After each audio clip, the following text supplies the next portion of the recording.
Interested in learning how your parrot sees the world? Check this video to find out how. Hello everyone, welcome back to the channel. I'm David and I'm joined by Scampy and Pickles, and today we're looking at a very interesting topic, and that's how parrots see. Exactly how parrots see the world and how we can learn about the choices they make through that. Now, we can't exactly know how a parrot sees the world, but we can take a good guess by studying their anatomy, studying how their eyes are made and how they perceive things. And this helps open up our eyes to how they see the world.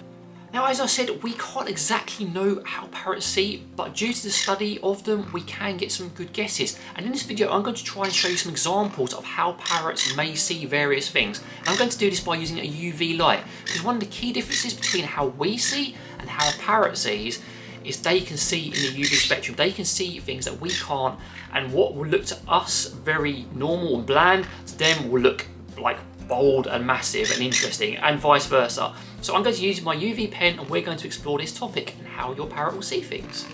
Now, just remember, these are only examples. This isn't exactly how your parrot's going to see things, but this is the closest thing I can get to showing you on camera with my limited resources, and it is quite interesting some of the results that came up with just pointing a UV pen at some things and some of the things I've learned from it.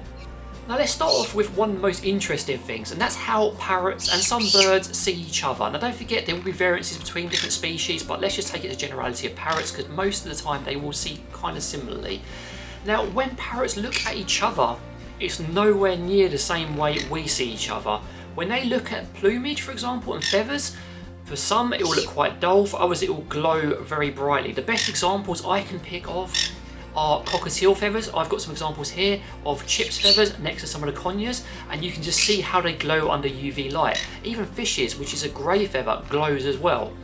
The other perfect examples, which I picked on, is crimson bellies, sort of chest feathers, and cockatiel cheek feathers. Now, cockatiel cheek feathers and crimson belly chest feathers are designed to show up. They're designed to sort of like show, wow, look how good I am, especially when it comes to males and mating, and you can really see that under UV light. They have this very distinctive glow and they really do stand out. It's very interesting because when a parrot looks at another parrot, they're seeing it completely different to how we do. I mean, they're very vibrant and interesting to us, but when they look, it's just very interesting, the different tones and how some bits will be much more vibrant, some bits will be dull, and that will be maybe some of the deciding factors in how they choose to interact with each other or how they pick mates. It's the equivalent of us putting on makeup or, making ourselves look different with clothing. For them, it's their feathers. That's what's gonna show off and attract that very important male or female in their lives. You'll also see this with some of the behavioural cues, because these feathers move, they change the position of them. So if you can imagine, for example, a cockatiel, when they fluff up and they start rocking back and forth, all those feathers are puffed out. So to another cockatiel or another bird, that's going to look very different to how it looks to us. To us, it may look a bit silly, but if all those vibrant colours on display, to another cockatiel, that may be quite distinctive and intimidating, and they may think, let's leave that person or bird alone. Now, following on from this, excuse the way I'm having to hold my arm. Scampy really loves sitting on my shoulder or on my elbow recently, so I'm just letting him enjoy that when he looks out the window.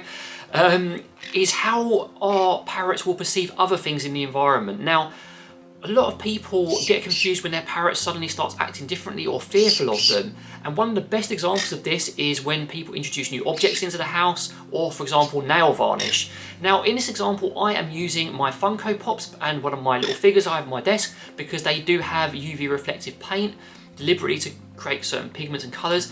And when I shine my UV pen on them, you can see how brightly they glow. Now, imagine if you have normal nails and then you paint them. I don't do that, so I can't show you an example of that, so I'm using my Funko example. You paint your nails, and then to your parrot, your nails suddenly gone from a sort of dull glow to this vibrant neon light, and you can imagine that's quite intimidating and scary. So if your parrot's suddenly acting differently around you, it could be because of something you've done or introduced into the environment that looks normal to us, but to them it's just this giant glowing warning sign that's making them think, oh my goodness. Now, you won't see me pointing a UV pen at myself or my parrots, because obviously there's a safety risk there and I don't want anything to come to any harm. However, how they see us is going to be very different. Now, we just talked about the example of when we introduce other elements, for example, painting nails or maybe jewellery, that sort of thing in the last example. But just how they see us normally is going to be very different to how we see each other. Now, one of the best examples of this is when they look at our eye colour, for example. Under UV light, sometimes eyes will glow. Our skin will have different pigmentation, look very different under UV light. To them, we could be these glowing orbs approaching them. And while I don't think it's quite that dramatic because it's not infrared or anything, they will look at us very different to how we see each other.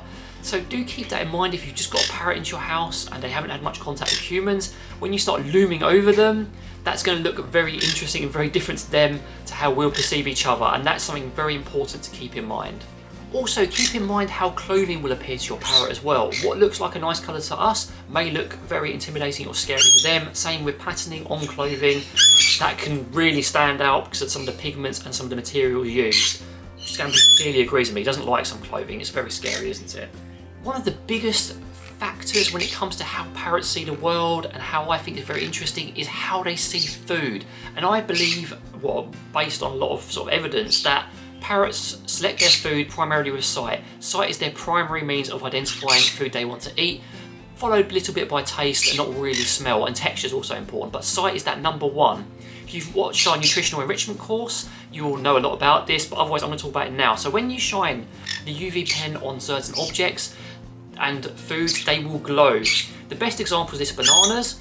I've got a lovely example with my UV pen on some unripe bananas. They're kind of dull. I did something similar on lemons. Again, to us they look vibrant. To my conias, they're going to look quite dull because they're not fully ripened yet and they're not really reflective.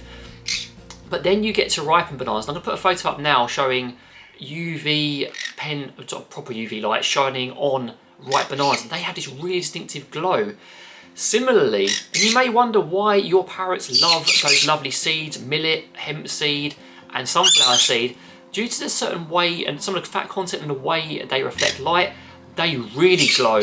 So when your parrot's going after these high value items, it's not just because they're fatty, it's because they look really appealing to them. Finally, you can actually use this to your advantage with certain fruits and vegetables. I've got an example of one of our chops, and in that you can actually see the lentils and some of the sprouts glowing. So you can infer that those would be actually more appealing because they're so vibrant and colourful to your parrots. They'll be very interesting. Now, the downside of this is certain pellet manufacturers and other food people have cottoned onto this, and they use these vibrant colours to market slightly less than ideal food sources with full of filler and sugar.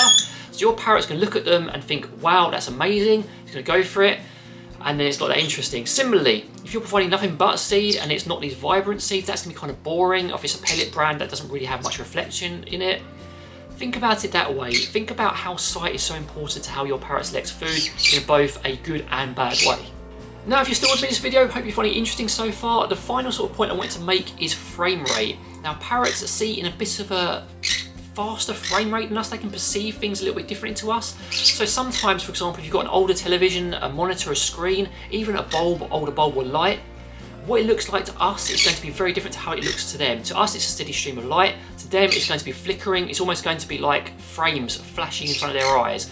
And you may wonder why your parrot is scared of certain objects. Do you want to get on that window so you don't?